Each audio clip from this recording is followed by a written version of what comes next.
Good morning, everybody. Haven't done one of these in a while. So I picked up a bit of a troll last week. It was somebody who got very butthurt about a video I made that Taco Bell, or the particular Taco Bell that I used to go to, had gone down in service. Now, I did not point the camera at anyone in particular. I made a very short video of the counter area. You can hear some people, but you can't see anybody. Like, that's the problem. There was nobody at the counter, and people were not being served, and it's been an ongoing problem at this particular Taco Bell for a while. And literally all I said was that the service at this Taco Bell has gone downhill, and this person just blew up. Oh, you're shit-talking people. You're a big meanie for shit-talking Taco Bell. Why don't you stop eating Taco Bell? And of course he had to make comments about my weight, because that's what 7th graders do when they can't come up with a that's what 7th graders or people who think like 7th graders do when they can't come up with a reasonable response. They have to resort to childish insults and making comments about your body. And this kid just went on a tirade, spamming all of my videos, making all these disgusting comments, and really just kind of reinforcing it. So I can only assume, I don't know for certain if this person is a Taco Bell employee or not, but to be that butthurt, they've got to be one of those employees who, you know what? Look, I don't like assuming things about people, and this could just be some high schooler with way too much time on their hands. Probably somebody who's never had a job, or somebody who has a job but thinks that they should be able to screw around on the clock and not face any consequences for it. Because there's certainly a lot of those. And look, I'm not a company shill by any means. I realize corporations are getting away with a lot of crap.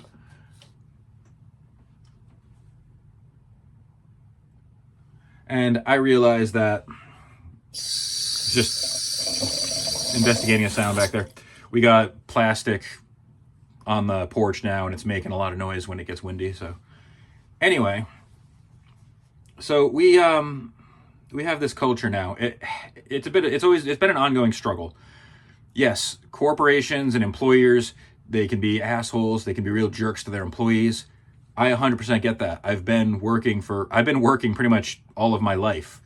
There have been a very few periods of my life where I did not have a job, and work sucks. All right. It's a daily grind to pay bills, and some companies like Dollar General don't care about their employees, and it sucks. It really does. But it's not an excuse to take a job and then screw around. You know, I've had plenty of coworkers, like I call it potty training. Whenever a new coworker comes in and doesn't seem to know how to conduct themselves at the workplace, you know, they wear the wrong clothes, they're on their phones all the time, they ignore customers, they're rude to customers, they ignore their supervisors, they don't do anything, they run their mouth constantly, or they act like I've actually had coworkers. I worked at Target once, and I had this guy who literally had just started as a cart attendant, and he's like, hey, when they're not looking, can you just hide in the bathroom and not do anything all day? Like, that was his mentality going in. And he actually bragged once that all he did was sit in the bathroom on his phone all day, not doing anything. Like, and that's the kind of employee culture we're getting now. Because it's not just hardworking people being screwed, it's lazy people coming in doing a shitty job and then making us have to work harder. And they're still getting paid. Because it would be illegal to have them there and not pay them. But that's their mentality. They want to just screw around and not get paid. And that's what I think is happening at this Taco Bell. In fact, you know, the manager there was very frustrated, and a lot of management is getting tired because they can't just fire a person anymore. I mean, a small business owner can fire somebody because this is an at-will state. But a corporate manager can't just terminate an employee anymore unless they can justify it to their DM. And that is why it seems like employees just get away with things, because they're basically trying to build a case so that way they can fire them with that way they have a paper trail, and that way they have enough paperwork to say, yep, that justifies firing this person. And it sucks. Because there are a lot of employees, and I'm not just putting this all on the kids, there are employees my age and older who think they can just screw around on the clock and do whatever they want. Not even just screwing around on the clock. There are employees that come to work with a very old world sense of what they're allowed to do. Or, like I had a coworker once. It was her first time working at Walmart, and we were in the apparel department, and she asked me to train her because nobody had really trained her, which is pretty common at Walmart. So I was giving her some ideas about what to do, telling her how I conduct myself, what I do to get through the day. And she took to it. And the thing is, she started doing things that you're not allowed to do. Like, she would buy her own equipment and use it in the work area, which you're not allowed to do. Look, I don't necessarily disagree with it, or I don't necessarily agree or disagree with it, but it's against company policy what she was doing. But she wasn't listening to me at all. So she had gone from needing me to train her to deciding she could do whatever she wanted with no consequence. And this is a woman who was older than me, who had just decided that because she just decided she could do whatever she wanted at one point. And eventually the manager told her, no, you can't do that. And this person ended up becoming a supervisor over a certain part of the store. So, what kind of lesson are younger employees supposed to learn from that? Hey, if this woman who is old enough to be my grandmother can get away with breaking rules, I guess I can too. So it's every age group. It's, there is no one generation or one age group for shitty employees. But look, and of course there's another aspect of this culture. Anytime a customer speaks out against that behavior, oh, you're a Karen. Like, the word Karen gets applied very liberally anytime an employee doesn't want to hear it from a customer. I've been on both sides of the counter. I've been an employee and a customer. When I'm an employee, I treat the customers the way I want to be treated as a customer. And it's true, there are customers you cannot please, but that doesn't mean you have to go out of your way to make their lives miserable either.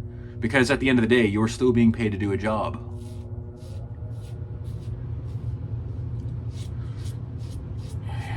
One place that really was an eye-opener to me?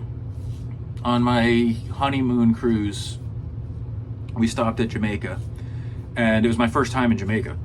Beautiful country, absolutely gorgeous country, but the economy there is very tight. It's people have to be educated, they have to work hard to get a high-paying job. The highest paid industry in Jamaica is the tourism industry. And our tour guide, great guy, really awesome, he told us that there are 10 people waiting to take his job. So that means if he gets fired, there are 10 people in line waiting, just lined up, ready to pounce on that opportunity to get that high-paying job. And so that is why the tour guides work really hard to try to make your visit to their country memorable. Not only just for the tips, but for the fact that they still need, their ability to stay employed depends on making you happy. And yeah, there are some tourists you can't make happy. There are some tourists who shouldn't be allowed on the boat in the first place, but that's another conversation for another day. But the point is those people work hard. They understand that their job, they could be, no matter how successful they think they are, they could be fired like that and they could be replaced in 10 minutes and forgotten 5 minutes later. And I think that's what a lot of people in this country need to realize. You're not special, okay? Look, if you have a disabling condition or if you have any kind of limitation at all, make that clear at the job interview. And yeah, there's a chance you won't get the job because of that. That sucks, but it's still something, it's what you have to do, so do it. If you think you can work in spite of those challenges, then you just have to live with that choice. I have my own challenges, and I do tell my employers up front about those challenges. That doesn't mean they're going to trip over themselves to accommodate me. And I have had to struggle. It has been a struggle. It's a huge part of why I don't work in retail anymore, because retail doesn't care if you live or die. And I'm not even being facetious. One of the assistant managers at Walmart passed away, and his job was up for grabs almost a day later. So even death, you're not special. I mean, people will wear your name on a pin and they'll put your name on a cake, and the family might invite you to their funeral, but that's all you are at the end of the day to a retail establishment. You're just a piece of gel ink forming your name on a cake that coworkers won't even remember the next day. So, you know, it sucks, but you got to do it. All right, you got to pay bills, right? And if you don't work, there are people who want your job. I don't know. It sucks, but look, this guy just took it way too personally, and I wish the best to them. I really do, but spamming me is not going to make your problems go away. Either bust your ass at work or quit and find something better. I know it is easier said than done. It took me 6 years to find a better job than the one, like it took me 6 years to find the job I'm at now. And I love it so far. I'm absolutely loving it. And I hope to be there for a long time, but I'm also aware of the fact that I can be replaced at any moment. That's why I'm going to bust my ass, and that's why I'm going to do a really good job. And that's why I've always had that mentality of bust your ass. Take a shot every time I've said bust your ass in this video. All right. Have a great day. Be safe. Treat each other with dignity and respect.